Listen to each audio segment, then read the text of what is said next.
வெற்றிவேல் முருகனுக்கு ஏக குரு ஸ்ரீ ஸ்கந்த குருவே நமः. வந்தே குரு பரம்பரா. குரு பிரம்மா குரு விஷ்ணு குரு தேவோ மகேஸ்வரः குரு சாட்சாத் பரபிரம்மா தஸ்மை ஸ்ரீ குரவே நமः. குரவே சர்வலோகானாம் விசேஷே பவயோகினாம் நிதயே சர்வவித்யானாம் ஸ்ரீ தட்சிணாமூர்த்தே நமः.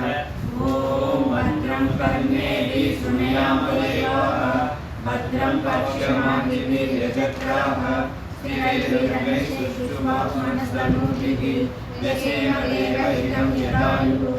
स्वस्ति न इन्द्रो वृषभसवाः स्वस्ति न पूषा विश्ववेदाः स्वस्ति न साक्षरो अरिष्टनेमिः स्वस्ति न बृहस्पतिर्दधातु. ओम शांति शांति शांति. இன்னைக்கு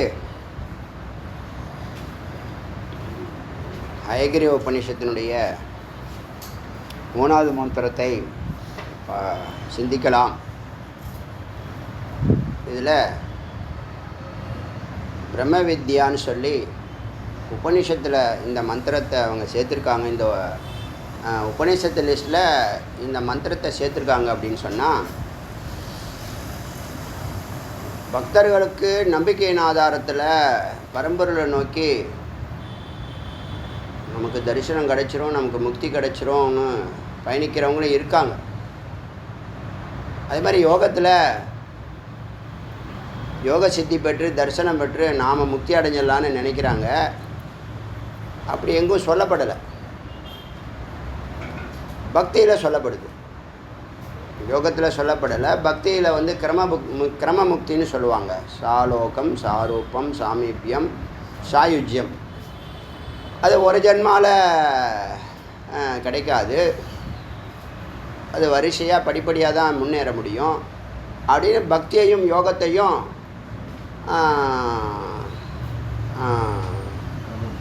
கிரமமுக்தியில் வச்சுட்டு சத்யோமுக்திங்கிற உடனடி நிவாரணம், அப்புறம் யோகத்திலேயே உத்தமமான யோகமாக ஞான யோகத்தையும் சொல்கிறது ஒரு அதிசயத்துலேயும் அதிசயம். அதனால தான் இதை எளிமையான யோகம்னு அடியேன்னு சொல்கிறேன். இன்றைக்கி சொல்லலை, டே 1லேருந்து முதல் உபநிஷத்து தமிழ் பண்ணுற வரைக்கும், இது வரைக்கும் தமிழ் பண்ணிட்டு தான் வந்துட்டுருக்கோம். சில விஷயங்களில் உள்ளே போயிருக்கோம், சில விஷயங்கள் மேலோட்டமாக போயிருக்கோம். சில விஷயங்கள் உள்ளே போயிருக்கிறதுக்கு காரணம் என்னென்னா, அது எளிமையாக அவங்களுக்கு புரியக்கூடியதாக இருக்கும். சில விஷயங்களை மேலோட்டமாக பார்க்குறது இதை முதல் ரவுண்டில் சொல்லி கொடுத்தா புரியாது. அதனால் 2வது ரவுண்டில் இதை ஆழமாக மனனத்தில் பார்த்துக்கலான்னு பல இடங்களில் அடியன் விட்டு வச்சுருக்கேன். அது மாதிரி மனனத்தில் பார்த்துக்கலான்னு விட்டு வச்சுருக்க சரிபாதி இருக்கும், 50-50 இருக்கும். அவ்வளோ விஷயங்கள், கொஞ்சம் ஆழமான விஷயங்கள் இருக்குது. அது மனனத்தில் பார்த்துலாம். இன்ட்ரோவாக இருக்கட்டும் இதுன்னு நினச்சி நம்ம பண்ணுறோம். இப்போ பக்தி யோகத்தில் முக்தி கிடைக்கும், ராஜயோகத்தில் முக்தி கிடைக்கும்னு மந்திரங்கள் எழுதப்பட்டிருந்தாலும் எப்போ கிடைக்குங்கிறது அப்படிங்கிறத சத்தியோமுக்திங்கிற முறையை சொல்லாமல், சத்தியோமுக்தினா இந்த பிறவிலேயே இகத்திலேயே கிடைக்குங்கிறத சொல்லாமல், எஸ்பெஷலி நீங்கள் பல பிறவிகளில் தான் இதை அடைய முடியுங்கிறத சொல்லியும் நல்லா புரிஞ்சுங்க. ஞான யோகம் மேன்மையானதுங்கிறது உங்களுக்கு புரியணும். இதே உபநிஷத்து தான் சொல்லுது, சொந்த கருத்துலாம் இல்லை. பக்தி யோகத்துலேயும் ராஜயோகத்துலேயும் எப்போ கிடைக்குன்னு சொல்லாமல், அப்புறம் பல பிறவிகளில் தான் இதனுடைய பலனை நீங்கள் கிரமமாக பெற்று தான் நீங்கள் முக்தி பெற முடியுங்கிற கருத்தையும் சொல்லுது. 2 விஷயத்தையும் சொல்லிடுச்சு. நான் ஞான யோகத்துக்கு அப்படி இல்லை. ஞான யோகத்தில் சத்தியோமுக்தி உண்டு. பிராரப்தம் முடியறதுக்குள்ளே அது நடந்ததுன்னா உத்தமம். பிராரப்தம் முடியறதுக்குள்ளே நடக்கலைன்னு சொன்னால், ஸோ தொடர்ந்து நம்ம என்ன பண்ண போகிறோம், அடுத்த பிறவி எடுக்க போகிறோம், அதில் நம்ம முக்தி பெற போகிறோம். இதே உபநிஷத்து தான் யார் ஒருத்தவன் ஒரு யோகத்தில் அது புண்ணியமாக இருக்கட்டும் பாவமாக இருக்கட்டும், தீவிர கத்தியாக செய்தால் அதனுடைய பலன் உடனே கிடைக்கும். நல்ல காரியத்தையோ கெட்ட காரியத்தையோ தீவிர கதியில் செய்தால் அதனுடைய பலன் உடனடியாக கிடைக்கும். புரியுதில்ல? இது ஒரு கருத்து வச்சுங்க. ஒருத்தவனை வந்து நான் முயற்சி பண்ணேன் எனக்கு இது கிடைக்கலன்னா எப்படி முயற்சி பண்ணேன் அப்படின்னு கேட்டார் குரு. நான் அன்றாட செய்ய வேண்டிய வேலைகளை அதையும் சேர்த்து தான் செஞ்சுட்டு தானே வரேன்னு. செஞ்சுக்கிட்டே வா, அப்படி முயற்சி பண்ணக்கூடாதுன்னு சொல்லி அப்போ எப்படி முயற்சி பண்ணணும்னு கேட்குறான். இங்கே வான்னு அவனை கொண்டு போய் தண்ணியில் போட்டு அமுக்குறாரு. மூச்சை விட முடியல. அவன் தட்டு மாதிரி முயற்சி பண்ணி அவர் கையெல்லாம் உதறி தள்ளி பிச்சுட்டு வெளில வந்துட்டான். என்ன குருவை எப்படி போட்டு அமுக்கி விட்டீங்களே அப்படின்னு. இப்போ நீ வந்து மூச்சு விடுறதுக்கு எப்படி எஃபர்ட் எடுத்த, அந்த மாதிரி கத்தியில் எஃபர்ட் எடுத்த அதான் முயற்சின்னு பேர் அப்படின்னு ஒரு பாடம் நடத்துகிறதா ஒரு விஷயம் இருக்கட்டும். அதனால் அதில் என்ன முக்தின்னு சொல்கிறாங்களே, இதில் என்ன முக்தின்னு சொல்கிறாங்களேங்கிறது இது அறிவு சார்ந்த விஷயமாக இருக்கிறது. உபநிஷத்து அறிவு சார்ந்த விஷயமாக இருக்கிறதுனால இங்கே டெக்னாலஜி நம்ம பயன்படுத்தணும், யுக்தியை பயன்படுத்தணும், நுட்பத்தை பயன்படுத்தணும். ஒரு பர்டிகுலர் பாயிண்டில் ஈக்குவலாக போயிட்டே இருக்கும், டக்குன்னு என்ன ஆகிடும், ப்ளஸில் போயிடும் ஞான யோகம். புரியுதா? ஒரே மாதிரி தான் இருக்கும். அதுக்கு தான் நாம் குரு என்ன சொல்லுவாங்கன்னா, முதல்ல பக்தி பண்ணிக்கோ. பக்தியினுடைய ஆதாரத்தில் நீ கூட 2-3 வார்த்தை சொல்கிறேன். அடுத்த 100 வார்த்தையை உங்களுக்கு கொடுக்க போகிறேன். அதில் முதல் வார்த்தை முமுக்ஷு, அதாவது அதுக்கு முன்னாடி பக்தி எழுதிங்க, டக்குன்னு எழுதிங்க, நேரத்தை வீணடிக்காமல். முதல் வார்த்தை அதுக்கு முன்னாடி சம்சாரியாக இருக்கிறான், சம்சாரியை விட்டுருங்க, பக்தன் அதுலேருந்து ஆரம்பிக்கிறேன். ஏன்னா பக்தனுக்கு தான் முக்தி, சம்சாரிக்கெலாம் முக்தி கிடையாது. அவன் பக்தனாக இருந்தால் அடுத்தது சேவகன். பக்த, 2வது வார்த்தை சேவகன். முதல்ல பக்தன், தமிழ்லே சொன்னால் சேவகன், எல்லாத்துலேயும் இன்னும் போட்டால் தமிழ். பக்தன், சேவகன், தொண்டு செய்கிறது. அப்புறம் முமுக்ஷு, 3வது முமுக்ஷு. 4வது சாதகன்.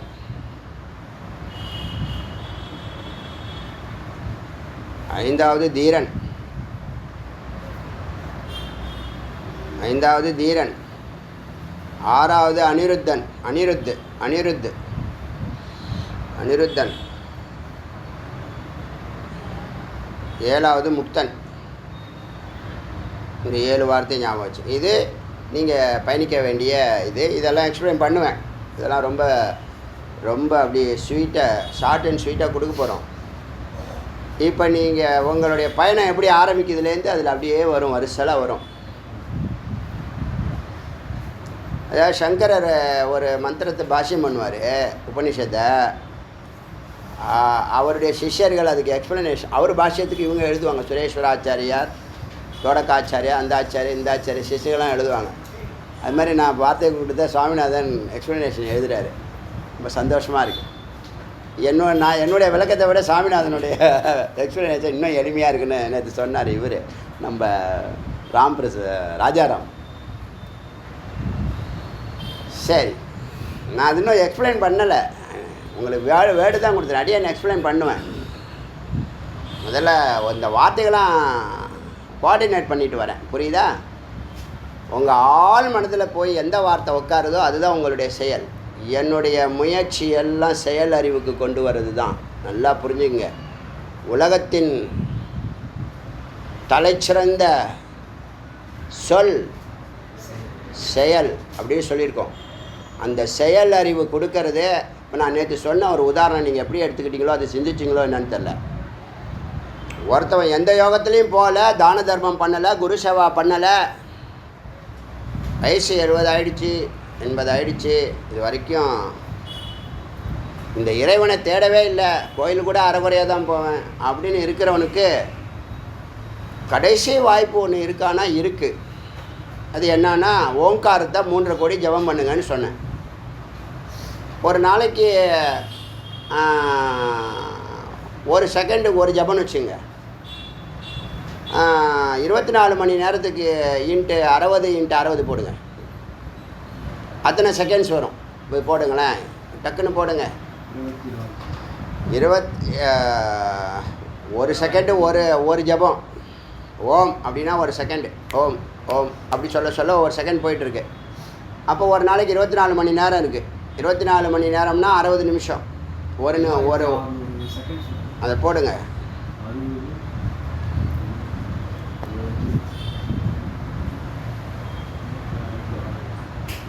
எத்தனை செகண்ட்ஸ் வருது? செகண்ட்ஸில் இப்போ டிவைட் பண்ண சொல்கிறேன். 24 செகண்ட்ஸில் 24 மணி நேரத்தில் செகண்ட்ஸில் சொல்லுங்கள்.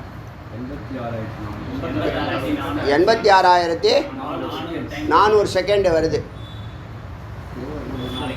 ஒரு நாளைக்கு 86,400 செகண்ட்ஸ் வருதா? அப்போ ஒரு நாளைக்கு 86,000 செகண்ட்ஸ் நீங்கள் பண்ண மாட்டீங்க. அதில் 8 மணி நேரம் மட்டும் 8 மணி நேரத்துக்கு செகண்ட் சொல்லுங்கள். அது பார்க்கலாம் கணக்கு. ஒரு டக்குன்னு நீங்கள் அதெல்லாம் பண்ண மாட்டீங்க, நம்ம சொன்னால் தான் பண்ணுவீங்க. 8 மணி நேரத்துக்கு செகண்ட்ஸ் எத்தனை செகண்ட் வருது? 28,000த்தில் ஒரு 3,000 விட்ருங்க. ஒரு நாளைக்கு ஒரு 5,000 விட்ருங்க.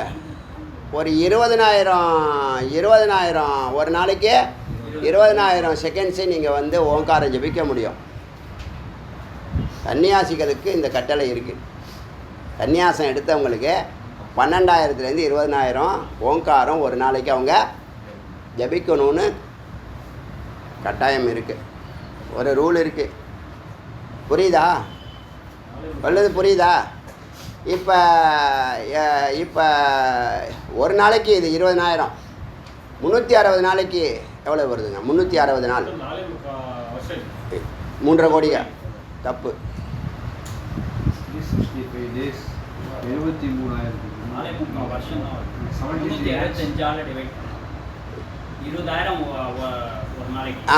365 நாள்.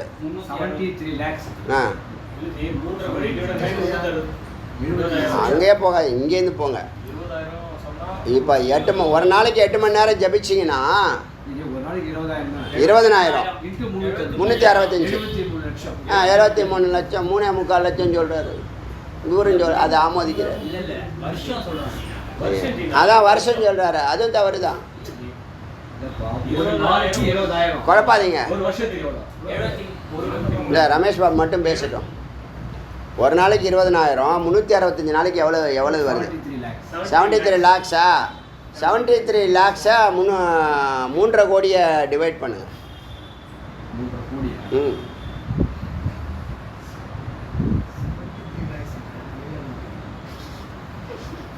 கால்குலேட்டர் வச்சே போட சொல்லுவோம். சிம்பிள் கணக்கு.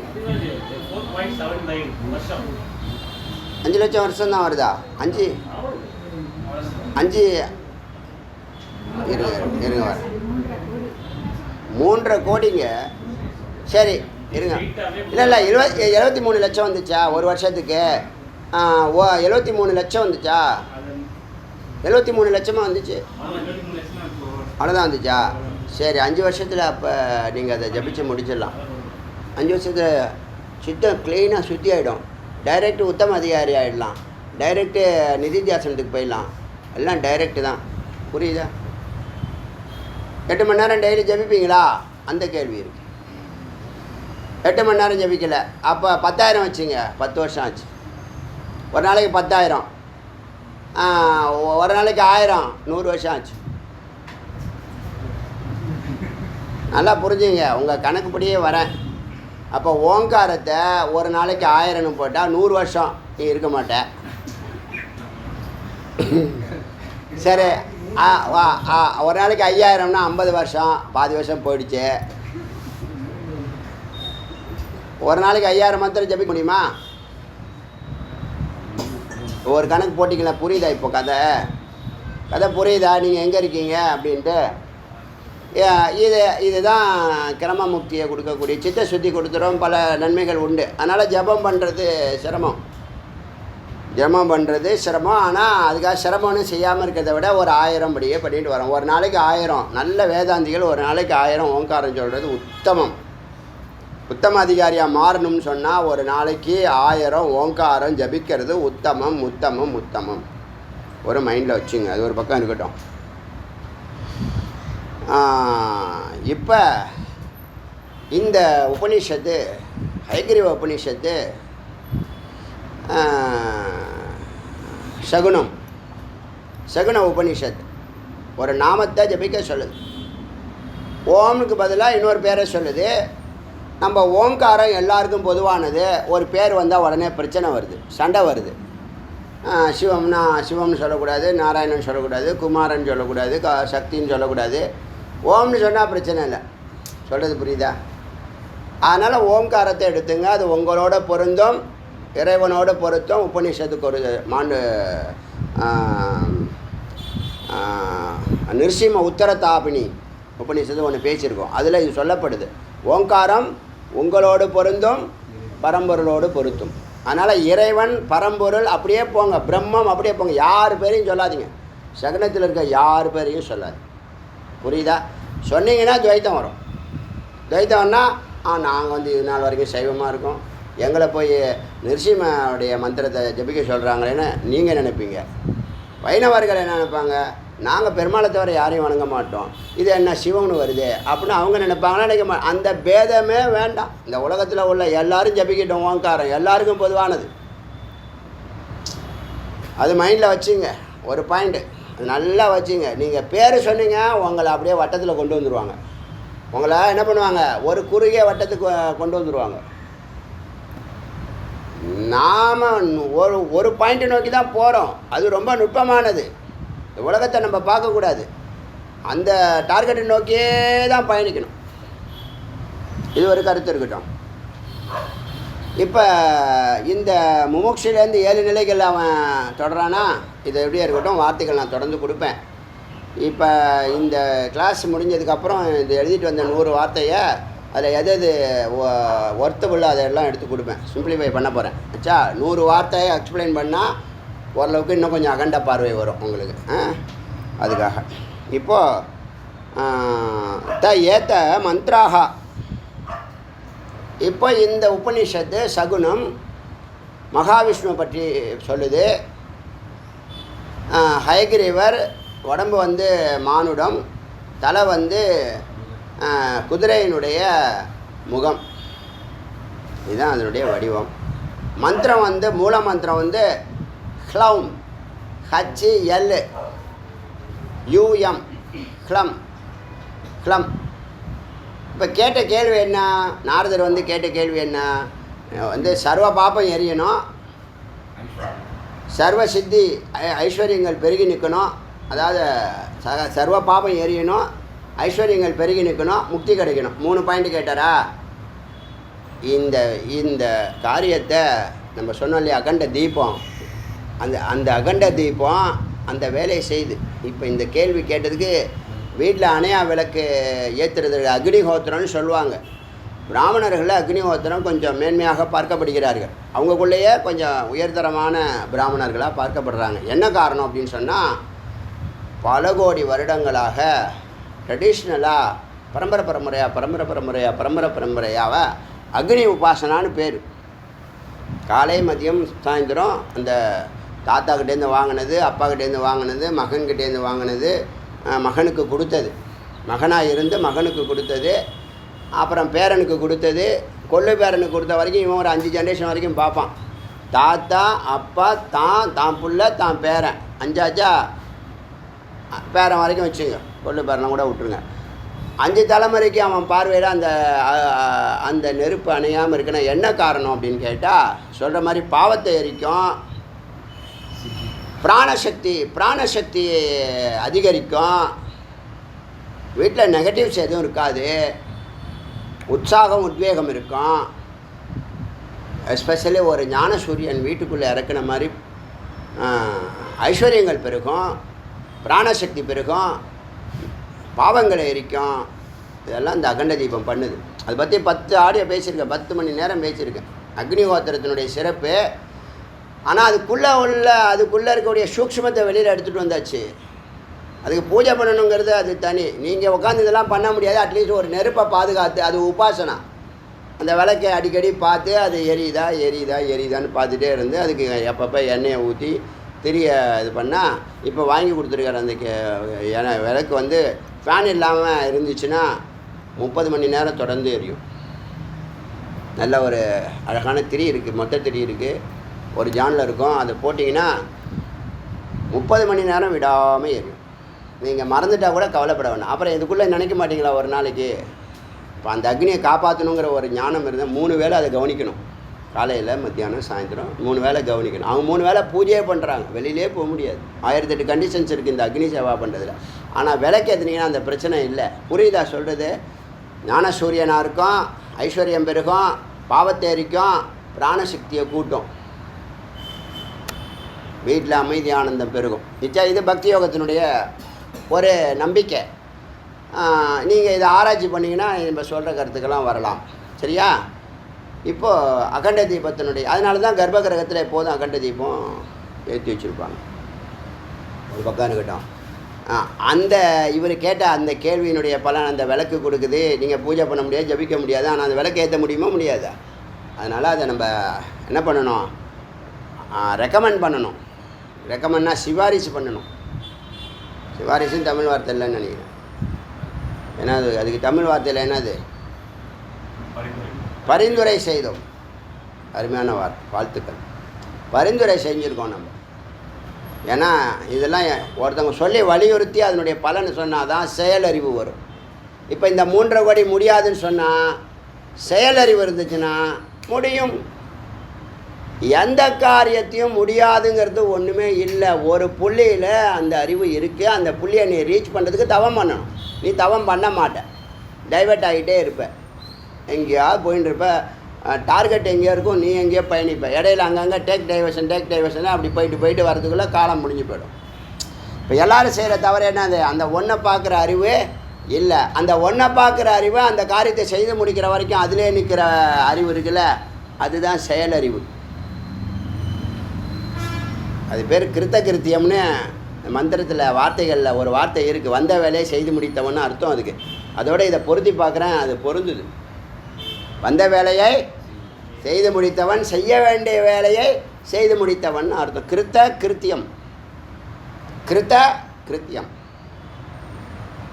கிருத்தியம் செய்ய வேண்டியதை செய்தவன், வந்த வேலையை செய்து முடித்தவன், செயலறிவை பெற்று செயல் புரிந்து வெற்றி பெற்றவன். இவ்வளோ அர்த்தம் இருக்குது. இப்போ செயலறிவுக்கும் அறிதல், தெரிதல், புரிதல், உணர்தலுக்கும் வித்தியாசம் இருக்கா இல்லையா? அப்போ இதில் முடியாத இந்த உலகத்தில் எதுவுமே கிடையாது.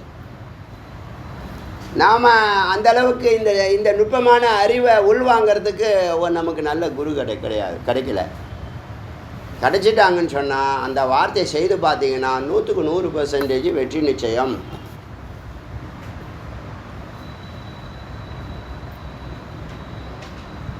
இப்போ அதுக்கு இவர் அக்னிஹோத்திரம் கூட நீ விளக்கேற்றுறது உனக்கு சிரமமா? இதோ பாரு, ஹ்லௌம் அப்படின்னு ஒரு மந்திரம் இருக்குது, ஹயக்ரீவருடைய மந்திரம். அதை ஜபிச்சுட்டே வா, அதுக்கெல்லாம் பலன் அதில் இருக்குது அப்படின்னு சொல்கிறார். இது யுக்தி இருக்குன்னா யுக்தி கிடையாது, லாஜிக் இருக்குன்னா லாஜிக் கிடையாது.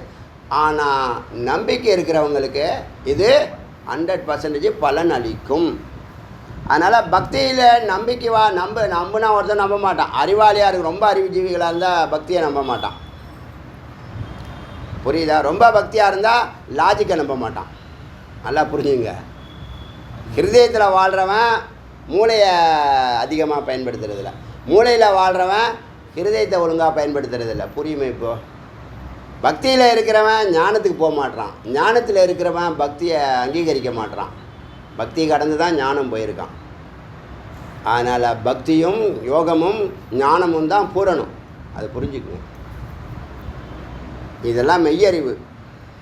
நான் தான் பெருசுன்னு சொல்லக்கூடாது, நானும் பெரியவன் சொல்லிக்கோ. நான் தான் பெருசுன்னு சொன்னீங்கன்னா அது அகங்காரம், அங்கேயே நீ அல்பமாயிடுற. இன்னொரு வாட்டி இன்னொருத்தவங்க ஒன்று சொல்ல வேண்டாம், நான் தான் அப்படின்னு சொன்னீங்கன்னா சின்ன சர்க்கிள். இப்போ யுக்திக்கு வித்தியாசம் தெரியுதா? யுக்தினா லாஜிக்காக போகும், நம்பிக்கைனா விஸ்வாசத்தில் போகும். இப்போ குரு சொன்னால் நான் செய்கிறேன்னு செஞ்சுட்டு வரீங்க, ஆரம்ப காலத்தில் நம்பிக்கையில் போகும். அப்புறமா குரு அங்கங்கே எப்படி இது நம்பிக்கை அடிச்சுப்பா அப்படிங்கிறத எடுத்து விளக்குவாங்க. அப்போ யுக்தியாக வரும்போது நீ உலகாகிதம் அடைஞ்சிருவேன். இதெல்லாம் சொல்லாமலே அது நம்ம ஃபாலோ பண்ணி வந்துட்டோம். சாமி சொன்னாங்க செய்கிறேன்னு சொல்லுவேன்ல, சாமி சொன்னாங்கன்னா அவ்வளோதான், முடிஞ்சு போச்சு. செய்யணும், வேண்டான்னா வேண்டாம், நிறுத்திக்கணும். அவர் சொன்னால் சொல்லிட்டோம், நம்ம செய்யனா ஊற்றிக்கும், அழுவ உட்காந்து அழுவ. குரு முக்கியம். இப்போ அதை பற்றி விவரங்களை சொல்ல போகிறோம். இந்த ஹ்லம் அப்படிங்கிற வார்த்தைக்கு என்னென்ன அர்த்தம் இருக்குன்னு கேட்டால், ஏத்தே மந்த்ராக விஸ்வம் உத்தீர்ண, இந்த உலகத்தை உயர்த்தும் வடிவம்.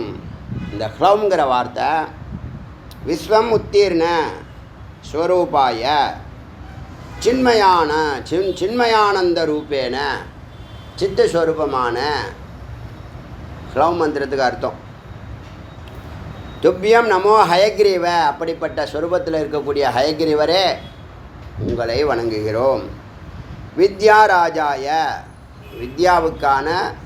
வித்யாவுக்கு அரசு, கல்விக்கரசு. விஷ்ணவே, எங்கும் பரவி நிற்பவரே. ஸ்வாஹா ஸ்வாஹா, சமர்ப்பணம் சமர்ப்பணம். நமக. ஒரு பாயிண்டா, யுக்தி ஒன்று பார்க்கணும், பிரத்யக்ஷம் ஒன்று பார்க்கணும், அனுமானம் ஒன்று பார்க்கணும், ஆகமம் ஒன்று பார்க்கணும். 4 விஷயம் இருக்குது. யுக்தி ஒன்று பார்க்கணும், லாஜிக்கு. அனுமானம் ஒன்று பார்க்கணும். அனுமானம் இப்போ நம்ம சொல்லுவேன்ல, நான் வந்து 9 படிக்கட்டுக்கு சத்தியத்தில் போனால் 10வது படிக்கட்டு அனுமானம் பண்ணலான்னு சொல்லுவேன்ல, வேதம் அதுக்கு இன்றைக்கி சொல்லுது, எவன் ஒருத்தவன் அனுமானம் சொல்கிறானோ அவன் ஏற்கனவே அதை பார்த்துருக்கான் அப்படின்னு அர்த்தமா. இப்போ நீங்கள் வந்து நைட்டு நல்லா தூங்கிட்டீங்க, காலையில் வந்து வாசல் கதவை திறக்கீங்கன்னா தெருவே ஈரமாக இருக்குது. இப்போ என்ன அர்த்தம்? மழை பெஞ்சிருக்குன்னு அனுமானம் பண்ணுறீங்கல்ல. அனுமானம் பண்ணுறீங்களே எப்படி? ஏற்கனவே மழை பெஞ்சிருந்தா நனைஞ்சிருக்கும். ஏற்கனவே மழை பெஞ்சால் தெருவு நனைஞ்சிருக்கும். ஈஸியான வார்த்தை.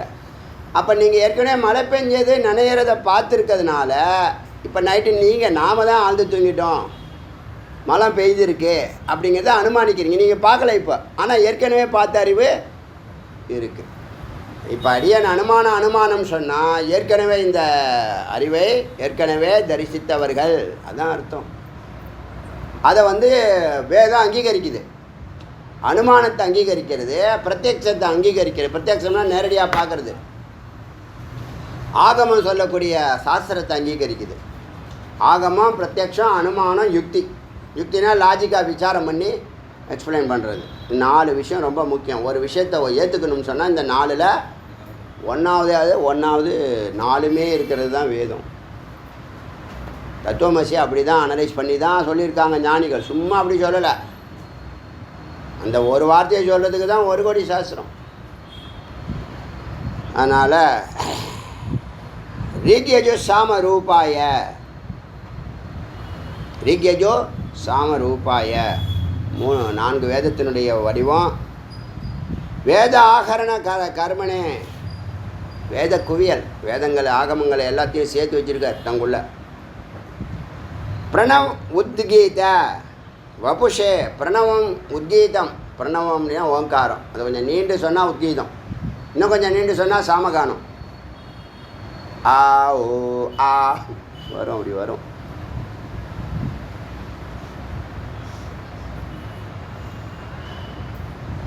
அப்போ பிரணவம், உத்கீதம், சாமகானம். சாமம் கானம்னு சொல்ல மாட்டாங்க, சாமம்னு சொல்லுவாங்க. அதெல்லாம் என்னது? அப்படி அதை உடலாக கொண்டவரே. மகா அஸ்வசிரசே, மகா அஸ்வசிரசே, ஒரு பெரிய குதிரையினுடைய தலையே, தலையை வைத்திருக்கக்கூடிய பெருமாளே. நமக, வணங்குகிறோம். ஸ்வாஹா ஸ்வாஹா, சமர்ப்பணம் சமர்ப்பணம். உத்கீத, பிரணவ உத்கீத, சர்வ வாகீஸ்வர. வாகீஸ்வரன் அப்பருக்கு வாகீஸ்வரன்னு சொல்லுவாங்க தெரியுமா? சம்ஸ்கிருத வார்த்தை. வாக்குக்கு ஈஸ்வர், வாகீஸ்வர். உத்கீத, ஹே உத்கீதமே. பிரணவ உத்கீத, நீண்ட ஓங்காரமே. சர்வ வாக ஈஸ்வரேஸ்வர, வாக்குக்கு ஈஸ்வர். அந்த ஈஸ்வர்களுக்கெல்லாம், வாக்கு ஈஸ்வர்களுக்கெல்லாம் ஈஸ்வர். வாக்கீஸ்வர்னு ஒருத்தர் போய் இவர் சொல் சக்தி படைத்தவர், வாக் சக்தி படைத்தவர்னு ஒருத்தர் இருக்காருன்னா, அது மாதிரி 100 கோடி பேரில் 1 லட்சம் பேர் இருக்கானா, அந்த 1,00,000 பேருக்கு தலைவர். புரியுதா? வாகீஸ்வரேஸ்வரர் சர்வ வேதமயா சிந்தைய, சர்வ வேதமயா, வேதத்துக்குள்ளே மறைஞ்சிருக்கக்கூடிய வேதமயமாக இருக்கார், அறிவுமயமாக இருக்கார். அச்சிந்தையா, அவரை சிந்தித்து பிடிக்க முடியாது. போதாய போதைய ஸ்வாகா, போதாய ஞானம் பெறுவதற்காக போதத்தை கொடுப்பாயாக. ஸ்வாகா சமர்ப்பிக்கிறோம், சமர்ப்பணம் செய்கிறோம். அதாவது உட்பொருளும் ஞானமும் சிந்திக்க முடியாதவனுமாக்கிய தங்களை வணங்குகிறோம். ஸ்வாகா ஸ்வாகா, ஞானம் தருவீர்களாக. இந்த மந்திரத்தை யார் வடிவமைச்சா அப்படின்னா 4 ரிஷிகள், பிரம்மா, அத்ரி,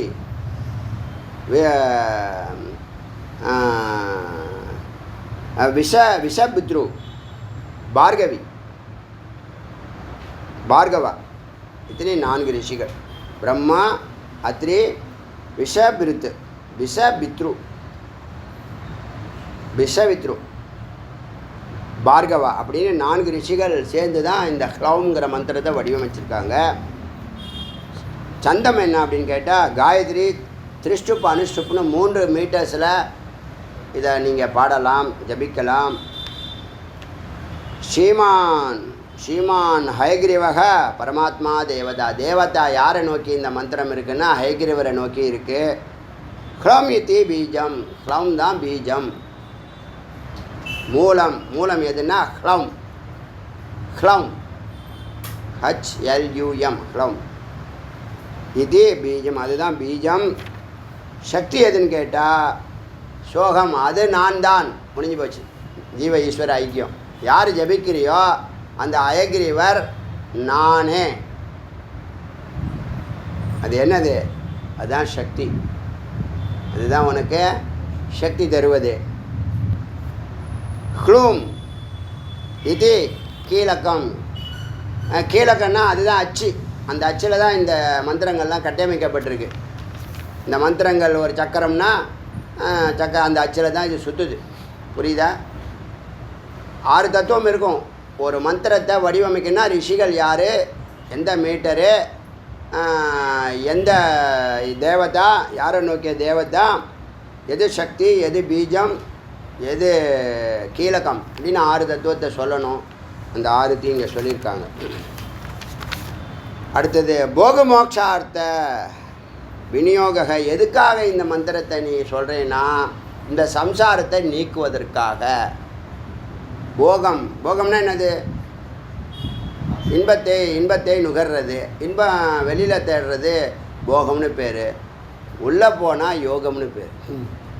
வெளியில் போனால் போகம், மனம் போகிக்கும், சித்து யோகிக்கும், இறைவனோட சேரும்.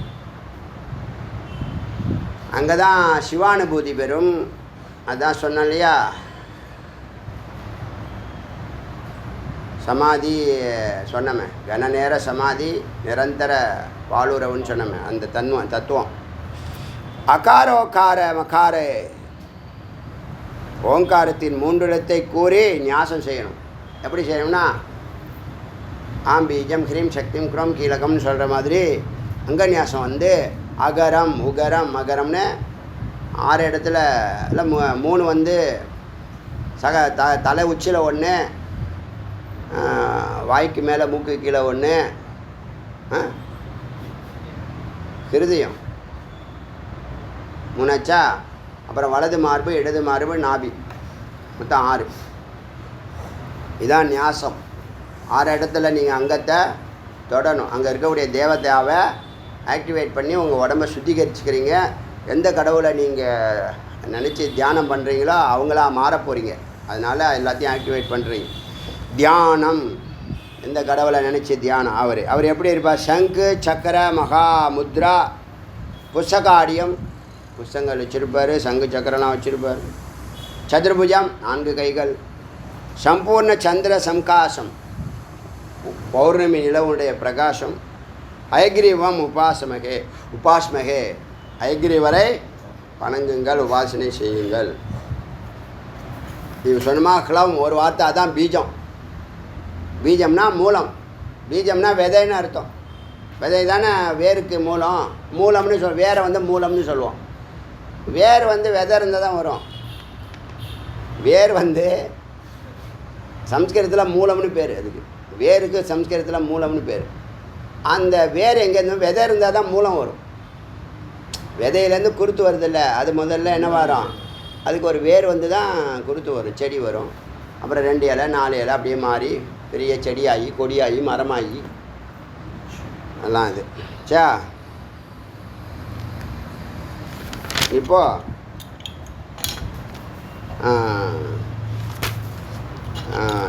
இந்த சம்சாரத்தை நீக்கிறதுக்காக இந்த அங்கன்யாசம்லாம் பண்ணணும். தியானம் இப்படி அவரை இப்படி நம்ம தியானத்தில் வடிவத்தில் அவரை பார்க்கணும். இவங்க பார்த்துருக்காங்க. யார்? ரிஷிகள். இந்த 4 ரிஷிகள் சொன்னோம் இல்லையா? யார் யார் அந்த 4 ரிஷி? பிரம்மா, அத்ரி, விஷ விஷ விஷ விஷ பித்ரு. ஒரு வித்தியாசமான பேராரு. அதாவது சவி விஷவிங்கிறது சவித்தான்னு ஒரு தேவதா இருக்குது, சூரியனுடைய ஆதாரமாக இருக்கும். சரி, பார்கவா. இந்த 4 பேர் இந்த இறைவனை தரிசனம் பண்ணியிருக்காங்க. அவருடைய வல்லமையை பார்த்து ரசிச்சிருக்காங்க.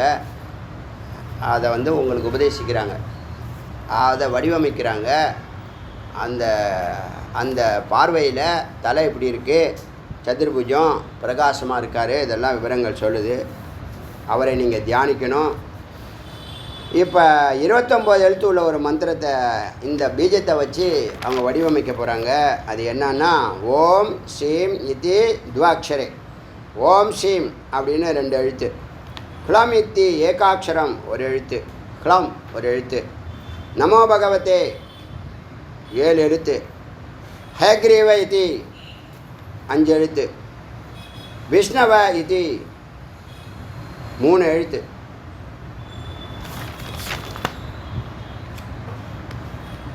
எப்படி சொல்லுது?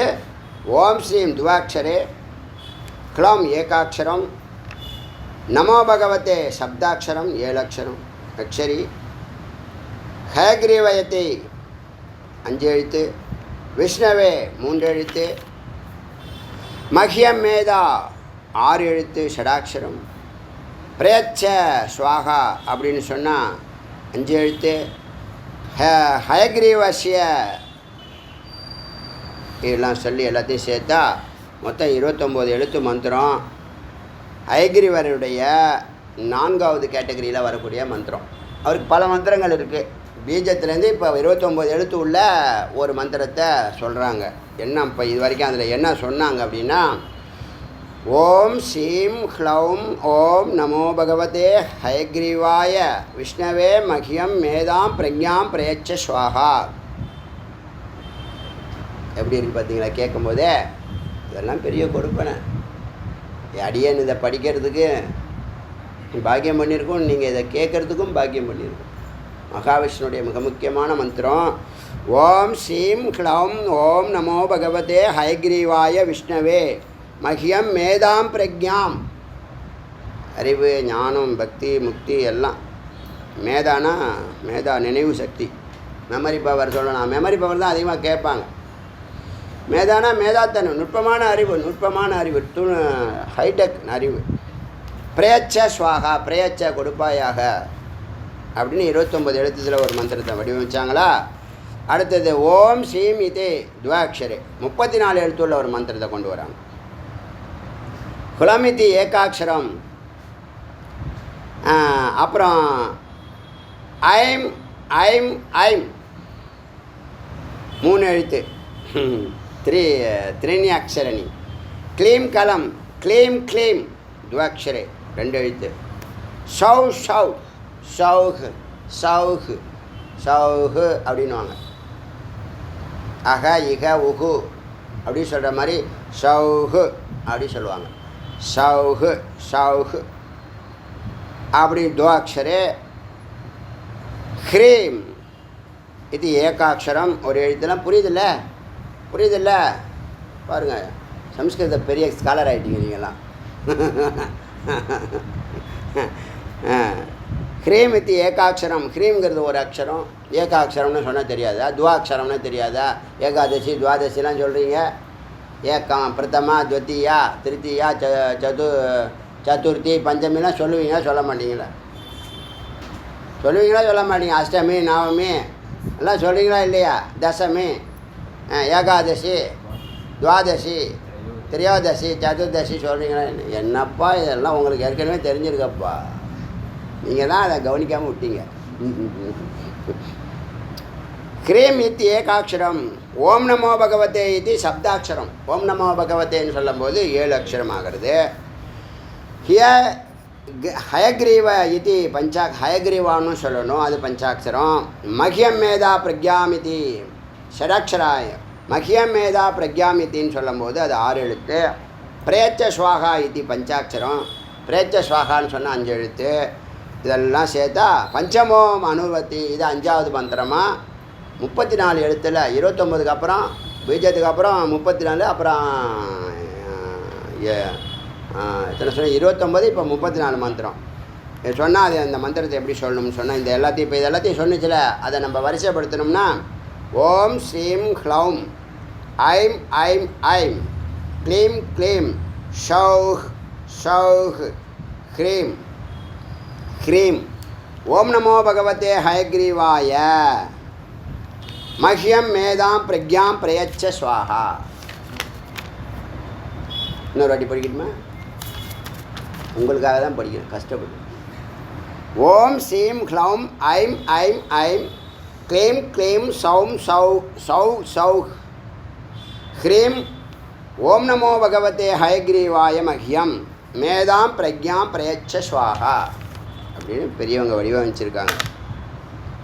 இங்கே மந்திரங்கள் எல்லா கடவுளுக்குமே மூல மந்திரம் பெரிய ரிஷிகள் தான் என்ன பண்ணியிருப்பாங்க, அதோடைய மந்திரம் அதில் வந்து செல்வம் இருக்கும், அதான் ஐஸ்வர்யம் இருக்கும், முக்தி இருக்கும், 3மே இருக்கும். பக்தி முக்தி சித்தி. ஈஸியாக புரியணும்னா பக்தி முக்தி சித்தி. சுவாமிகிட்ட என்ன கேட்குறோம்னா முதல்ல பக்தியை கொடு, அப்புறம் சித்தியை கொடு, அப்புறம் முக்தியை கொடுன்னு கேட்கணும். பக்தியில் இறைவனுக்கும் அவனுக்கும் உள்ள உறவு ஜீவ ஈஸ்வர ஐக்கியமாகும். சித்தியில் நீ கேட்டது கிடைக்கும், நினச்சது நடக்கும். தரித்திரத்தில் வாழணுங்கிற அவசியமே இல்லை. தரித்திரமே நம்ம பார்வையில் இருக்கக்கூடாது. ஓடணும், துண்டை காணும், துணி காணும். அதுக்கு சித்தி. முக்தி வந்து ஞானம். பக்தியும் யோகமும் ஞானமும் வந்துச்சா அதில், அவ்வளோதான். அப்போ சுவாமிகிட்ட என்ன கேட்கணும்னா ஆரம்ப காலத்தில் பக்தி சித்தி முக்தி கொடுன்னு கேட்கணும். சரி, சப்போஸுமே எய்தாப்பில் வந்துட்டாருன்னா ஒன்றே கொடுத்துறியா, எல்லாம் அதுக்குள்ளே அடங்கும். அவன் கேட்டானா இல்லையா?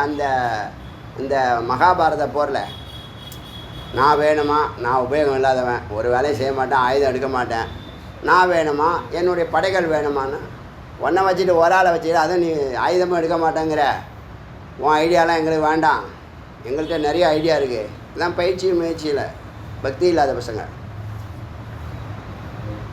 உண்மையான பக்தி இருந்தால் பணிவு இருக்குங்க.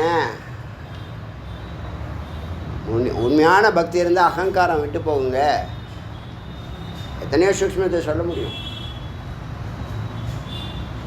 அதனால் உண்மையான பக்தி வரணும்னா ஸ்ரீமத் பாகவதம் கேளுங்கன்னு பேசுனதே இன்றைக்கி அவங்க உபதேசம் பண்ணியிருக்காங்க. இந்த சித்தசுத்தி வரத்துக்கு என்ன சொன்னார் அவர் நாரதர்கிட்ட ஒரு அம்மா சொன்னிச்சிலே, பக்தி நான் ரொம்ப நலிவடைஞ்சு போயிருக்கேன், இருக்கிற பக்தி கொள்கிறவன்லாம் அசுத்த பக்தியாக வச்சுருக்கான், வியாபாரம் பண்ணுறான், இதை செஞ்சால் அது கொடுப்பியா, அது செஞ்சால் இது கொடுப்பியான்னு கேட்குறான். அப்படி இல்லை. உண்மையான பக்தி என்னென்னா ஆத்ம நிவேதனம் பண்ணணும் இல்லையா? உண்மையான பக்தி என்ன? அது ஆத்ம நிவேதனம். உங்களை இறைவனுக்கே சமர்ப்பிக்கணும், எதுவும் கேட்கக்கூடாது. அப்படி ஒன்று இருக்கா? அதிசயமாக இருக்குது. அப்படி கூட இருக்கானா மனுஷனா? அவன் தான் பக்தன். மாணிக்க வாசகரை சொல்கிறாரு, நான் பக்த மாதிரி நடிக்கிறவங்ககிட்ட, நான் உண்மையான பக்தி இல்லை. அடியன் கூட ஒரு நாள் கூட பூஜை 100% பண்ணினதா எனக்கு மார்க் போட முடியாது. மற்றவங்க நல்லாயிருக்கு சொல்லலாம். என்னுடைய பாயிண்ட் ஆஃப் வியூவில் ஒரு 50 to 51%. அதை 100% செய்ய முடியலை. இல்லறத்தில் இருக்கிறதுனால, கிரகஸ்தனாக இருக்கிறதுனால, சம்சாரியாக இருக்கிறதுனால அந்த பூஜையை வேல் பூஜையை 100% பூரணமான ஞானத்தோட பக்தியோட யோகத்தோடு செய்ய முடியல. போட்டோம். என்னுடைய பாயிண்ட் ஆஃப் வியூ. நீங்கள் உங்கள் பார்வை மாறலாம். அதனால் இப்போ என்னாச்சுன்னு கேட்டால் இந்த ஹயக்ரீவ பிரம்மஞானத்தை இந்த மந்திரத்தை சொல்லி கேட்குறாங்க. ஹைகிரீவ ஏகாட்சரேன. அப்புறம் ஒரு பரம்பரா. இந்த பரம்பராவை யார் இந்த மந்திரத்தை முதல்ல யாருக்கு சொன்னான்? ரிஷிகள் கண்டுபிடிச்சி கடவுள்கிட்ட ஒப்படைச்சிட்டாங்க. யார்கிட்ட சொன்னான்னா, இந்த ஹைகிரீவ ஏகாட்சரேன பிரம்ம வித்யா பிரவக்ஷயாமி. இந்த பிரம்மஞானத்தை ஐகிரிவருடைய ஏகாட்சர மந்திரத்தை பிரம்ம வித்யாவாக உனக்கு சொல்கிறேன். நீ ஈஸ்வர ஐக்கியமாகணும், ஜீவ ஈஸ்வர ஐக்கியமாகணும்னா இந்த மந்திரத்தை நீ வந்து ஜபிச்சின்னா நீ வந்து முக்தி கிடைக்கும் ஆகிருவிங்கிறத நான் சொல்கிறேன். பிரபக்ஷியாமி, நான் சொல்கிறேன். யார் முதல்ல சொன்னதுன்னா, முதல்ல பிரம்மா மகேஸ்வரனுக்கு சொல்லியிருக்கார். மகேஸ்வரன் சங்கர்ஷன் அப்படிங்கிற ஒருத்தர் சொல்லியிருக்கார். சங்கர்ஷனோ நாரதனுக்கு சொல்லியிருக்கார். நாரதோ வியாசருக்கு சொல்லியிருக்கார். வியாசோ லோகபிய, வியாசர் பொதுமக்களுக்கு சொல்லியிருக்கார். பிராயச்ச திதி இப்படி சாதகர்களுக்கு கொடுத்தார்கள். ஹகாரோ லகாரோ முகாரோ, அதான் ஹ்லௌம். திரயம் ஏகஸ்வரூப. இந்த 3 எழுத்து இருந்தாலும் ஒரே வடிவம் தான். ஓங்காரத்தில் அகர உகர மகரம் இருந்தாலும் ஓம் ஏகாட்சரம்னு சொல்கிறோம்ல, அதே மாதிரியே ஹ ல உ. ஹ்லௌம் பீஜாட்சரம் பவதி. இது பீஜாட்சரமாக இருக்குது. பீஜாட்சரேன ஹ்லௌம் ரூபேன ஜாபகானா சம்பத்து சாரஸ்வதி. சம்பத்துனா சொத்துக்கள், ஐஸ்வர்யம். சாரஸ்வத்தினா சரஸ்வதி, ஞானம். பவத்தக ஆகிறான். தத் ஸ்வரூப ஞானம் ஞானா வைதேகி முக்தி. வைதேகி முக்தி இந்த உடம்பு போனதுக்கப்புறம் திரும்ப உடம்பு எடுக்கிற வேலையிலேருந்து முக்தி. ஒரு வாட்டி இன்னொரு விதேக முக்தி, ஜீவன் முக்தன்னா இப்போ நீங்கள் வாழும்போது ஃப்ரீ ஆகிடுவீங்க. ஞானத்தை வந்துடுச்சு கேட்க ஜீவன் முக்தனா ஆகிடுவீங்க. ஜீவன் முக்தனா வாழ்வீங்க. ஞானம் பிரத்யட்சமாகிடும், ஞான சித்தி ஆகிடும், ஞான நிச்சயில் இருப்பீங்க. பிராரப்தம் முடிகிற வரைக்கும் உடம்பு இருக்கும்ல, அது வரைக்கும் நீ வந்து ஜீவன் முக்தன். போனதுக்கு உடம்பை விட்டுட்டிங்கன்னா திரும்ப பிறக்க மாட்டிங்களா. திரும்ப தேகம் எடுக்கிறதுலேருந்து முக்தி ஆனால் விதேக முக்தின்னு பேர். தேகம் திரும்ப எடுக்கணுங்கிற அவசியம் இல்லை அப்படின்னு சொல்லும்போது விதேக முக்தி ஆச்சா, அது கிடைக்கும். வைதேகி முக்தி சபவதி. இதுதான் கிருதகிருத்தியம். அடுத்து திக்பாலனம். இது ஜபித்தனால என்ன பலன்? திக்பாலகர்கள் நாகானாம் ராஜானாம் கிண்ணரனாம் அதிபதி பவதி. அதிபதி ஆகுவாய். ஹிய ஹயக்ரீவ ஏகாட்சர ஜபசீல ஞா சூரியோதேக. யார் இந்த ஹயக்ரீவ மந்திரத்தை ஜபிக்கிறீங்களோ உங்களுடைய கட்டளைப்படி தான் சூரியன் உதயமாகும். ஸ்வதக ஸ்வஸ்வகர்மணி பிரவர்த்தந்தே. வேலைகள் தானாக அவங்கவுங்க காரியங்கள் தானாக நடக்கும். சர்வ ஈஷா பீஜானா சர்வேஷாம் பீஜானாம் ஹயக்ரீவ ஏகாட்சர பீஜம் அனுத்தம் மந்திர. அதனால் எல்லா சர்வேஷாம் பீஜானாம் எல்லா பீஜ மந்திரங்களை விட இந்த ஹயக்ரீவர் பீஜம் உத்தமம். மந்திர ராஜாத்மகம். மந்திர ராஜுன்னு சொல்லலாம்.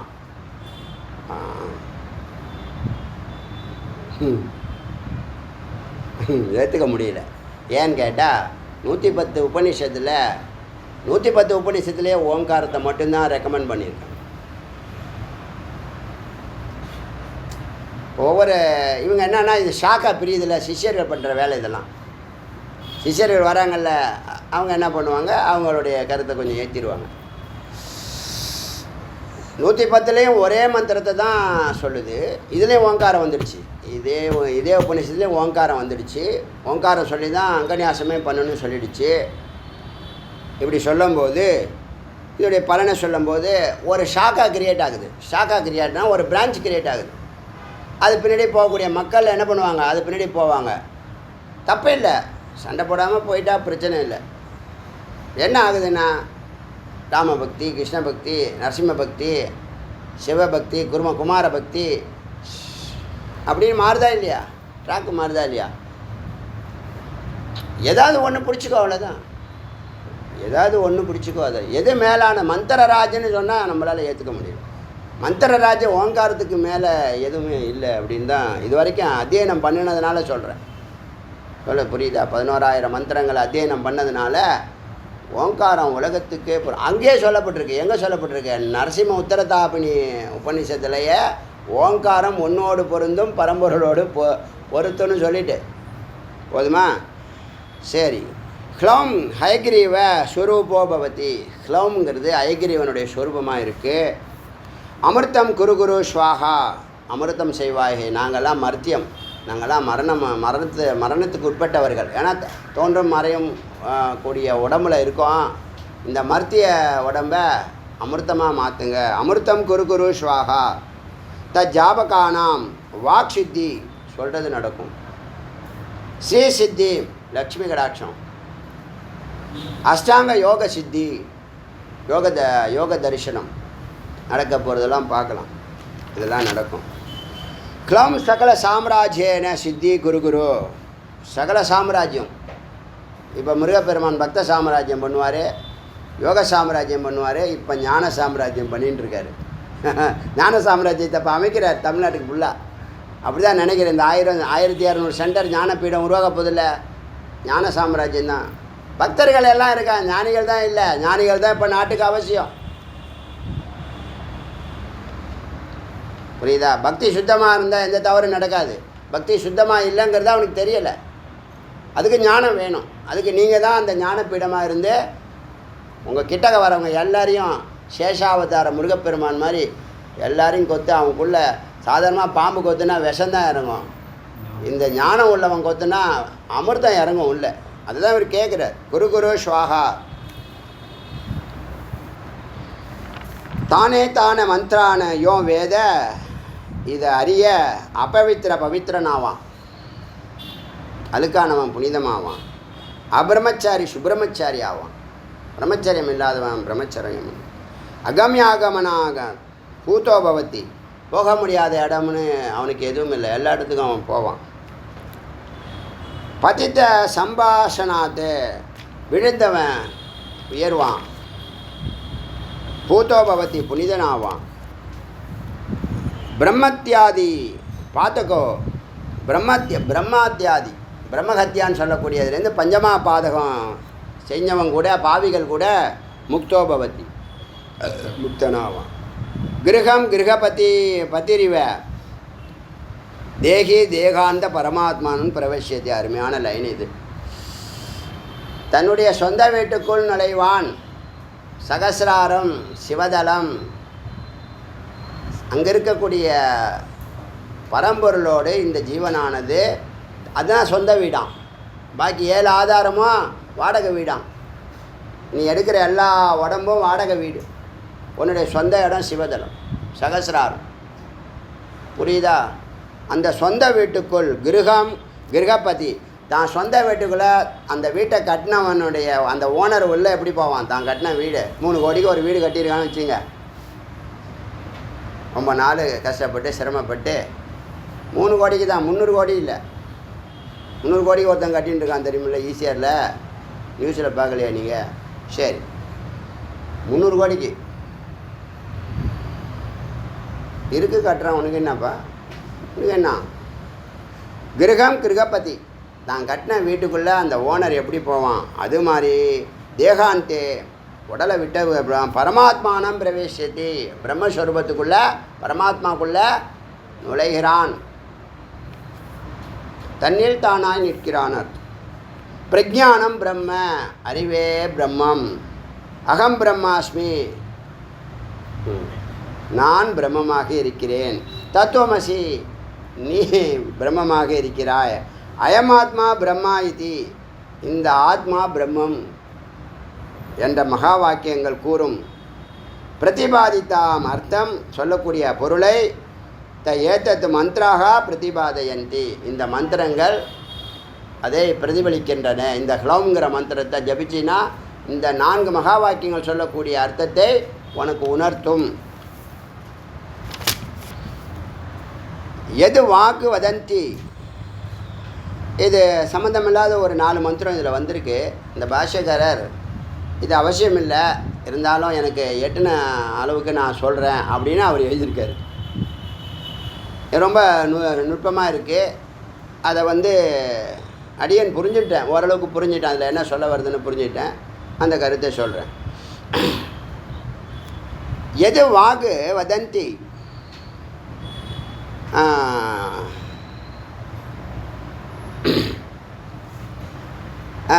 சித்தே விச்சேதனானி ராசி தேவனா நிஷசாத மந்த்ரா சதஸ்ர ஊர்ஜம் துதுகே பயாம்சி குவ ஸ்வதர்ஷி பரமாம் ஜகாம். இதில் என்ன அர்த்தம்னா, இவள் யார்?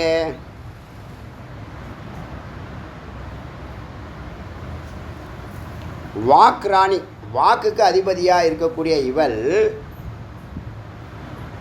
ராசி தேவனா, தேவர்களுக்கெல்லாம் ராணியாக இருக்கக்கூடிய இவள் நிஷசாத மந்த்ரா, யாகத்தில்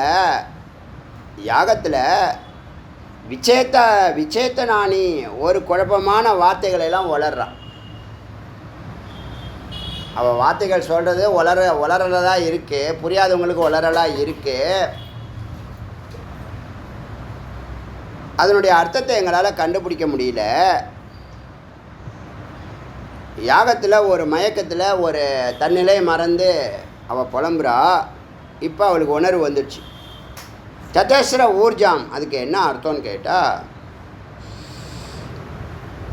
சதஸ்ர ஊர்ஜாம் துதகே பயாம்சி, இந்த பூலோகத்துக்கு மானுடர்களுக்கு தேவையான சக்தி அதுக்கு மழையாகவும், தேவர்களுக்கு தேவையான சக்தி அதுக்கு வந்து அமிர்தமாகவும் பொழிகிறாள் அப்படின்னு அர்த்தம்.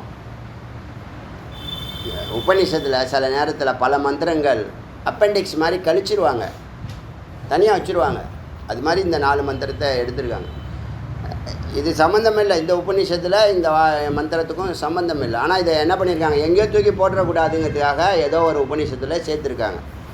இது பற்றி வாக்கு பற்றிய செய்தி. இது வாக்கு பற்றிய செய்தினா உள்ளத்தில் ஒரு கருத்து வருது, அதை வந்து ஒருத்தவன் வந்து அந்த பக்தி மயக்கத்தில் புலம்புறான், அதுக்குடைய அர்த்தம் இது. மழை பெய்யறதுக்கு தான் பொதுவாக யாகம் பண்ணுவாங்க. மக்கள் நல்லா இருக்கணும் தானே நம்ம யாகம் பண்ணுறது. அதை சிம்பாலிக்காக காண்பிக்கிறதா அடியனுடைய அனுமானம். பாஷைக்காரர் சொல்லிட்டார், இதுக்கு நான் எழுதுறதுக்கு நான் பொறுப்பு இல்லை, இதுக்கு என்னால் பண்ண முடியலை, இதுக்கும் அதுக்கும் சம்மந்தம் இல்லைன்னு எழுதியிருக்காரு. நம்மளுக்கு புரிஞ்ச வரைக்கும் என்ன புரிஞ்சிருக்குன்னா, இந்த யாகம் பண்ணுறது பொதுவாக ஜீவராசிகளுடைய நன்மைக்காக. அதான் வரப்புயரன்னு சொல்கிற மாதிரி, மழை பெஞ்சால் நீர் உயரும் நெல் உயரும்னு சொல்கிற மாதிரி நாடு நல்லா இருக்குங்கிற கருத்து தான் அது பிரதிபலிக்குது. அதே மாதிரி வர்ணனின் மனைவி கௌரி மிமாய சலீலானி தக்ஷத் ஏகபதி திரௌபதி ஷா சதுஷ்பதி அஷ்டாபதி நவபதி பபூஷி சகசிராட்சரோ பரமே வியானம். இதில் என்னென்னா, வர்ணனின் மனைவிக்காக நீர் வகைகள், அதுக்கான சப்தம் ஆகாயத்தில் சூத்திரதாரியாக இருக்கக்கூடிய பரம்பொருள் சப்தத்தை கொஞ்சம் கொஞ்சமாக வேல்யூ பண்ணுறாரு. அதாவது இந்த இடி மின்னல் சவுண்டை, இடி மின்னல் மழை இது எல்லாத்தையும் சேர்த்து இந்த மந்திரம் சொல்லுது. அதோடைய கொஞ்சம் கொஞ்சமாக வேல்யூம் அதிகமாகி 9 நிலைகளை கடந்து 1000 நிலைகளை கடந்து மழை பெய்கிறது. இடியின் சப்தம் கர்ஜனை போல ஸ்வர்க்கத்தில் மழை பெய்கிறது. இது ஒரு மழையை பற்றிய விஷயம். ஆச்சா, இதோட முடிஞ்சு போச்சு. இப்போ என்னாச்சுன்னா, சர்வசிய வாச்ச ஈசானா சாரோ மாமிக வாதையோ, எல்லாம் வாக்கே, எல்லாம் சவுண்டு தான். இந்த உலகத்தை இயக்கிறது ஓங்காரம், அது சொல்லுது. சர்வேஸ்வே வாச்சே ஈசானாம் மாமிக வாதையோ, வாக்கே இனிமையாக பேசுவாய். அதாவது ஓசிய தந்திய, அதாவது உங்களுடைய வாக்கு உள்ளேருந்து வரும்போது உடம்புல வாய்க்குள்ளே இருக்கக்கூடிய பல்லில் உதட்டில் ஹார்டு பேலட்டு சாஃப்ட் பேலட்டில் அந்த காற்று பட்டி எதிரொலிக்குதில்ல, அதுதான் வார்த்தைகளாக மாறுது. ஒளி தான் வருது. பிராணன் வந்து ஒளியாக மாறுது. அந்த இடத்துல எங்கே ஒளியாக மாறுதுன்னா வாக்கில் தான். ப்ரொனவுன்ஸ்ன்னு சொல்கிறோம் இல்லையா, ப்ரொனன்சியேஷன். அது வந்து பிராணனாக வரும்போது பிராணனாக தான் வருது. அது வந்து இந்த பல்லில் உதடில் இடத்துக்கு தகுந்த மாதிரி இப்போ நீங்கள் ஆன்னு சொல்லி பார்த்தீங்கன்னா இந்த 18 எழுத்து அந்த 12 எழுத்து எல்லாத்தையும் சொல்லி பார்த்தீங்கன்னா இந்த நாக்கு பேல தொடுறது வர்றது போகிறது எல்லாம் உள்ள ஒரு திருவிளையாடல் நடக்குது. அப்படி சொன்னாலும் இந்த வாக்கு தான் உலகத்தை ஆள்கிறது. அது எங்களிடம் இனிமையாக இருக்கட்டும், வாக்சக்தி இனிமையாக இருக்கட்டும், பேச்சு இனிமையாக, சத்தியமத பிரியமதங்கிற மாதிரி பேச்சு இனிமையாக இருக்கட்டும். ஒளி உற்பத்தியாகும் இடங்கள் விவரம், ஒளியே உலகை ஆள்கிறது, அது இனிமையாக இருக்கட்டும்னு ஒரு கருத்து. இந்த மந்திரம் கிடச்சிருக்கு, அதை எங்கேயோ தூக்கி போடாமல் இதோட சேர்த்துருக்காங்க. இந்த உபநிஷத்துக்கும் இந்த மந்திரத்துக்கும் சம்பந்தாங்க. அடுத்தது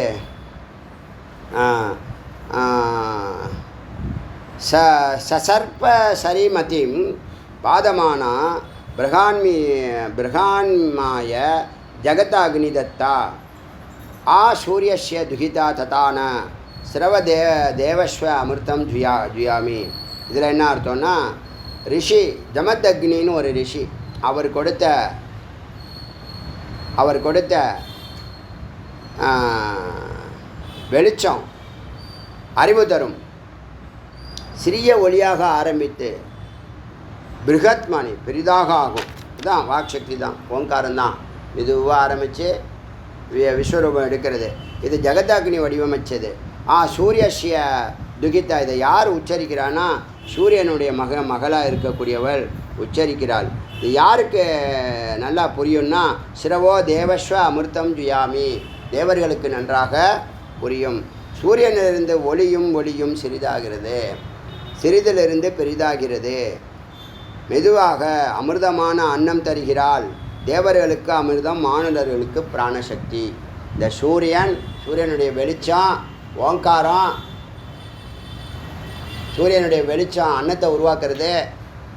படிச்சிருக்கோமே, இதெல்லாம் ஒரு கனெக்ஷன் உருவாகுது. மக்களுக்கும் சூரியனுக்கும் ஓங்காரத்துக்கும் ஒலிக்கும் லைட்டுக்கும் சவுண்டுக்கும் உள்ள தொடர்பை பற்றி சொல்லுது. இது 4 மந்திரமும் சம்மந்தம் இல்லாத மந்திரம். இப்போ நேராக இதுக்கு வந்துடுறோம்.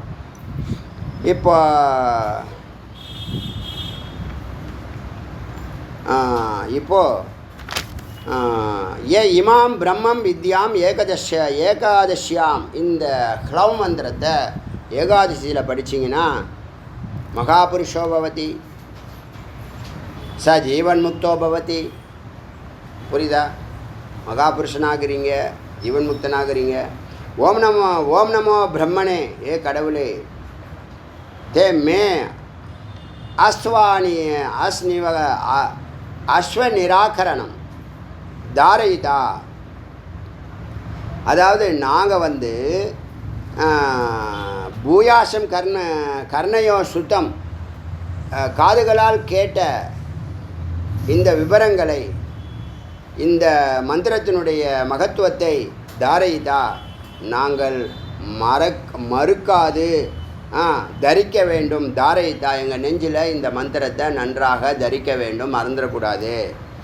ஸ்ருதம் மா சடியோ மமாம் உஷ்யமோம் இதி யுத்து உபனிஷத்து. நாங்கள் மறக்கக்கூடாது. இது என்ன கொடுக்கணும்? முஷ்யம், முக்தி வேண்டும். இந்த மந்திரத்தால் நாங்கள் ஜபித்து முக்தி அடைய வேண்டும் அப்படின்னு இந்த உபனிஷத்து இந்த மந்திரத்தோட நிறைவு பெறுகிறது. என்ன சொல்ல வருது? நீ கேட்கக்கூடிய பக்தி, முக்தி, சித்தி. பக்தி ஆல்ரெடி உங்கள்கிட்ட இருக்குது. சித்தியும் முக்தியும் ஹ்ளம்னு நீ ஜபிச்சு வந்தீங்கன்னா அது சித்தி தரும். அதுக்கு ஒரு 20 மந்திரம், அதுக்கு ஒரு உபனிஷத்து, அதுக்கு ஒரு டைட்டில், அதுக்கு ஒரு தேவதா, அதுக்கு ஒரு ரிஷி சந்தம் வடிவமைச்சு இந்த மந்திரத்தை இந்த நாட்டுக்கு சமர்ப்பணம் பண்ணியிருக்காங்க. இப்போ நான் முட்டாளாக இருக்கேன், எனக்கு அறிவு வேணும், நான் ஹயகிரீவர் பற்றி கடவுள் படிப்பு சம்மந்தப்பட்ட மேதாசக்தியை கொடுக்கறது, நம்ம தட்சிணாமூர்த்தி சொல்லுவோம்ல, அதுக்காகவே அப்படி ஈக்குவலாக இன்னொரு ட்ராக்கை உருவாக்கியிருக்காங்க. அது மாதிரி நிறைய ட்ராக் உருவாக்கியிருக்கு. இங்கே சதாசிவ சமாரம்பம், சங்கராச்சாரிய மத்தியமம், அஸ்மத்தாச்சாரிய பரியந்தாம் வந்தே குரு பரம்பராம்னு சதாசிவத்தில் ஆரம்பித்து அப்படியே தட்சிணாமூர்த்தி இப்படிலாம் வரும். அந்த பக்கம் பத்மபுவம் அப்படின்னு ஒன்று, நாராயணம் பத்மபுவம்னு அப்படி ஒன்று வரும். அந்த ட்ராக்கில் வந்து சக்தி, பராசரர், வியாசர், நாரதர் இவங்கெல்லாம் வந்து, சுகபிரம்ம வந்து, கௌடபாதர் வந்து, கோவிந்தாச்சாரியா வந்து, சங்கரர் அப்படியே வந்துருக்கு. இன்றைக்கி வரைக்கும் வரும், ஒரு ட்ராக் வரும். போட்டோம், பரவாயில்ல, இது ஷாக்காக போயிட்டுருக்கட்டும். செக்ரிகேஷன் நல்லது தான். உள்ளே நீங்கள் உட்பிரிவுகள் வச்சுக்கலாம், தப்பு இல்லை. ஏன்னா அட்மின் பண்ணணும்னா உட்பிரிவுகள் முக்கியம்தான், அது தப்பு இல்லை. ஆனால் அது சண்டையும் சச்சரவுமா அது வந்து ஃபெனட்டிக்ஸ் ஆகக்கூடாது, வெறி பிடிச்சாலே கூடாது. அறிவு இருக்கிறவனுக்கு எப்படி வெறி வரும் நான் கேட்குறேன்? அறிவு இருந்தால் வெறி வருமா? ஃபெனட்டிக்ஸ்ன்னு சொல்லுவாங்க, கேள்விப்பட்டீங்களா? ஃபெனட்டிக்ஸ் கேள்விப்பட்டதில்ல? கேள்விப்பட்டது இல்லையா? அவர் சொல்கிற பாருங்க, கேள்விப்பட்டுக்க.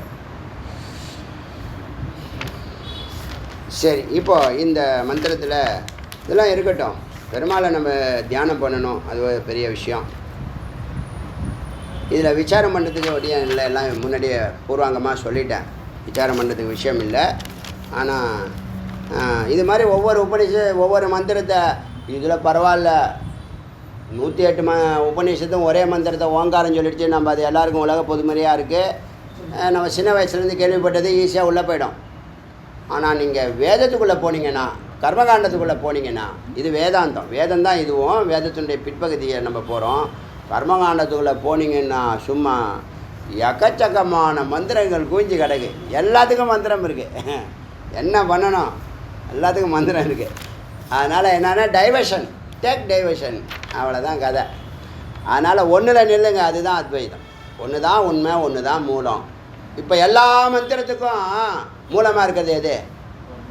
உலகத்தில் உள்ள எல்லா சவுண்டுக்கும் ஓங்காரம் தான் மூலமாக இருக்குது, அதுதான் பீஜம். இதில் என்ன அறிவு குழப்பம் இருக்குது?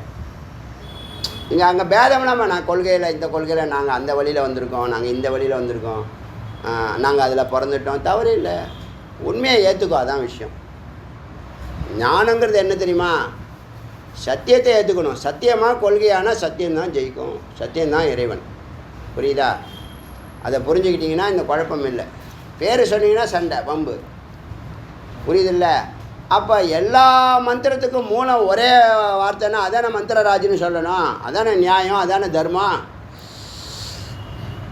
இப்போ என்னன்னா இந்த இது மாதிரி புராணம் மாதிரி அங்கங்கே தன்னுடைய கருத்தை கொஞ்சம் கொஞ்சம் சிஷ்யர்கள் ஏற்றி வச்சுருக்காங்க. இந்த உபநிஷத்துலேயே நிறைய. அதனால தான் சங்கரர் இதெல்லாம் தொட மாட்டார். எந்த கல்மவசமும் இல்லாத பொதுவான மந்திரங்களை இன்னும் இதை கூட ஒத்துக்க மாட்டார். லாஜிக் இல்லாத விஷயங்களை ஒத்துக்க மாட்டார் அவர்.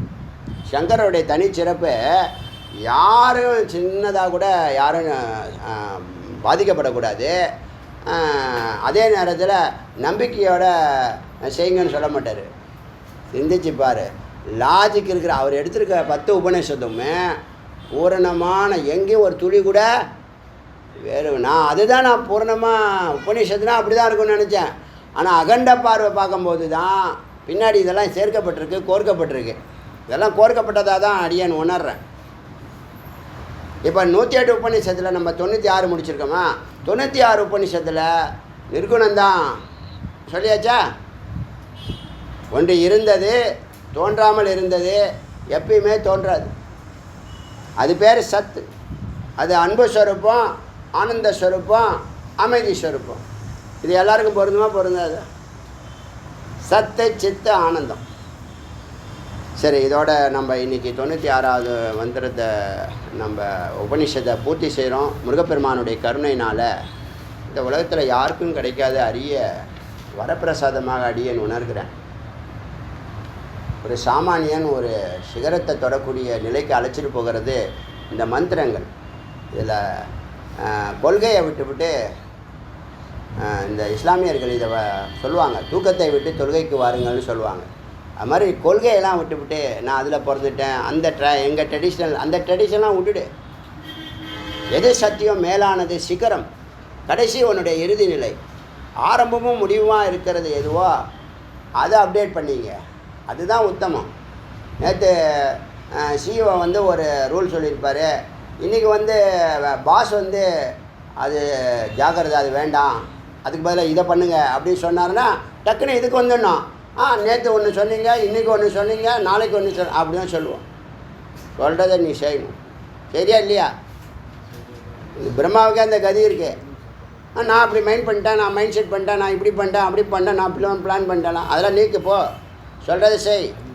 டூ வாட் ஐ சே. புரியுதில்ல? எல்லா நேரத்தில் two nothing, say nothing, be nothing மாதிரி டூ வாட் ஐ செட். அது மாதிரி இருக்கட்டும். முருகப்பெருமானுக்கு கோடான கோடி நன்றி சொல்லி இந்த பெருமானுடைய மந்திரங்களை படிக்கிறதுக்கு வாய்ப்பு கொடுத்தாரு. அதுக்கு அனந்த கோடி நன்றி சொல்லி 96வது உபநிஷத்தை முதல் ரவுண்டில் சிரவண ரவுண்டில் பூர்த்தி செய்கிறோம். அருணாச்சல சிவ அருணாச்சல சிவ அருணாச்சல சிவ அருணாச்சல சிவ அருணாச்சல சிவ அருணாச்சல சிவ அருணாச்சல சிவ அருணாச்சல சிவ அருணாச்சல சிவ அருணாச்சல திவேல் முருகனுக்கு